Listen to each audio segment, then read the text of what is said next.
Peace to all of the kings and queens that's out there. It is your brother, the 13th letter to the cipher, and we are BACKAGAIN on another great Corona-free day. Here I am out here on the freeway. On the freeway, I had to pull over because something inside of me urged me to pull over to get some of this sun and to ask you a specific question or two. However, I would like to say thank you all for viewing, and if this is your first time watching the THEMOSHOW Chicago, I want to thank you for tuning in. Make sure you tell your family, your friends, your co-workers, if you're working, anybody that want to have an intellectual conversation, make sure you tell them about the THEMOSHOW Chicago. How are you all doing today? Me, it is beautiful out here. I am on my way to an exclusive location with some other people who are like-minded, that's working to build knowledge of themselves, to help uplifting others who may be in the state of mental dose. That's right, a state of mental dose. And black people are in a state of mental dose. In fact, black people have been zapped. And in fact, I made a video about that. Black people have been zapped, and I believe that is Black History number 54. So if you have not seen it, go back and check that video out. Black History 54. Black people have been zapped. And I'm going to tell you, black people, while you're getting the stimulus check, remember one thing. Remember a couple of things. One is this. Chinese people are kicking people. Chinese people are kicking Africans out of China. Yet and still, Chinese own land in Africa. Wake up, black people. I'm just saying. Can a black person go to Chinatown in Chicago and open up a business? Can a black person in Soho, New York, go and open up a business? Can a black person go in Chinatown in San Francisco and open up a business? You might as well not even start it because you will be broke before the year is over with. Regardless of the fact that most initial first-time startup businesses don't have any profits within the first 2 years, you won't have any within the first week, not see one dime. Yet and still, we allow Chinese people and other people, black people, which is not included, black people not included in their own neighborhood.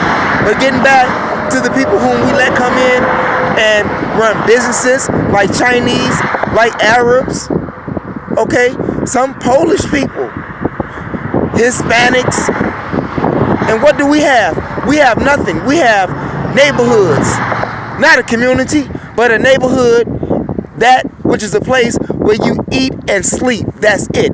Eat and sleep. No businesses, no real estate, no property, no resources that we have put together ourselves for ourselves.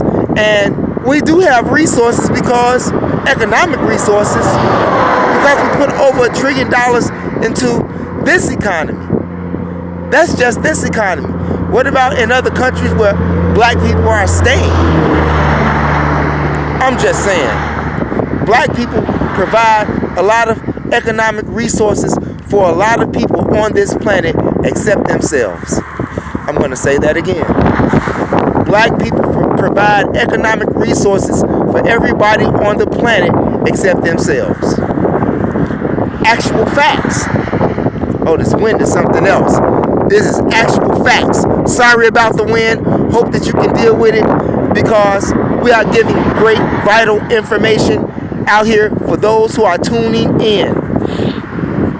Another thing, you have all of these people that's coming out of prison being released because of the coronavirus, COVID-19. My thing is, when all of these prisoners get out, which the majority of them are black, seeing that blacks comprise 51% of the prison population here in America. When these people get out of prison, that they are continually letting out, when they go home, how do we know, or how do their relatives know? I know. But how do their relatives know if they are infected with the virus? I'm just saying. Now, I've been over this about the virus thing. If you're a smart person, or if you've been keeping up with things, who's to say that these people that they're letting out don't have the virus? I don't know. But I know that they have, however, are supposed to be having some type of lesser form of crimes, petty crimes, that they're letting them out on. Something that they should not be in there for in the first place. Most of them. Some of them might need to be in that motherfucker. I'm just saying. But you all think about that. I could not let that go. Okay? Ever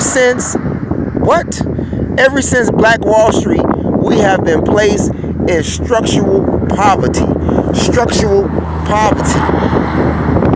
Ever since white America burned down Black Wall Street in Oklahoma, social engineering has been taking place.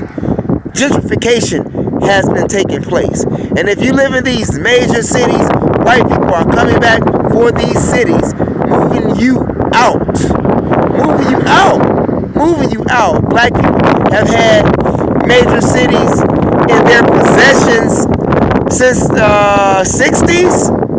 Since the civil rights, whether it be Chicago, LA, Watts, New York, Harlem, Bronx. Hey, these are places where black people resided at. And black people did nothing with that land or that area in which they lived to produce something that not only would provide sources for themselves, but for their children. We didn't do that. And we're still not doing it today. You know why? Because we're giving everybody else our money except ourselves. Black people money in the community don't even circulate one time. It goes right into the hand of the Chinese. It goes right into the hands of the Arab. It goes right into the hands of the Hispanics. You got black people running around here talking about reparations or whatever. If we had any chance of reparations, it would have been under Obama's watch. But Obama did not give us reparations. Obama helped and gave aid to the Asians. Obama helped and gave aid to Hispanics. Obama helped and gave aid to the LBGT. Not to mention the fact that Obama gave reparations to the Jews. Not his own people, but to the Jews. I'm just saying. So, when you ask white politicians to give you reparations, you had a black man in office and you didn't ask him for anything for 8 years. In fact, he was so bold enough to say after he got into office that reparations was going to cost too much. Ooh, what a slap in the face. Pow, pow, pow, pow, pow, pow, pow, pow. What a slap in the face. I remember when the man was first running. Did you know when the man first ran that he never really came into black communities? Because he was too afraid to make any promises to black people, not being able to fulfill them. So he did not make any promises to black people.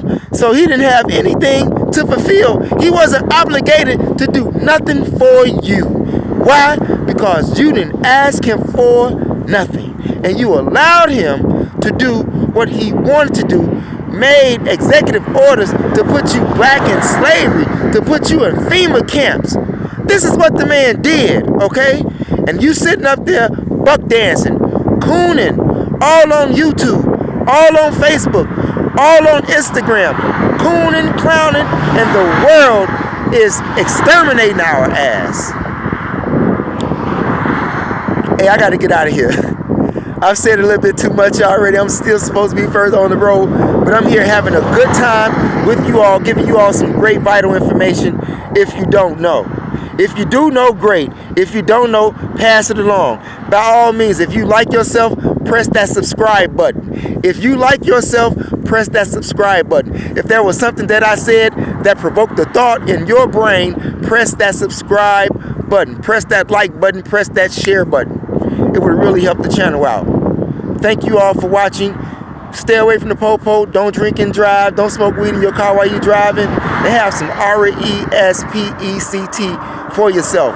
It's your brother, the 13th letter to the cipher. Thanks for viewing, you all.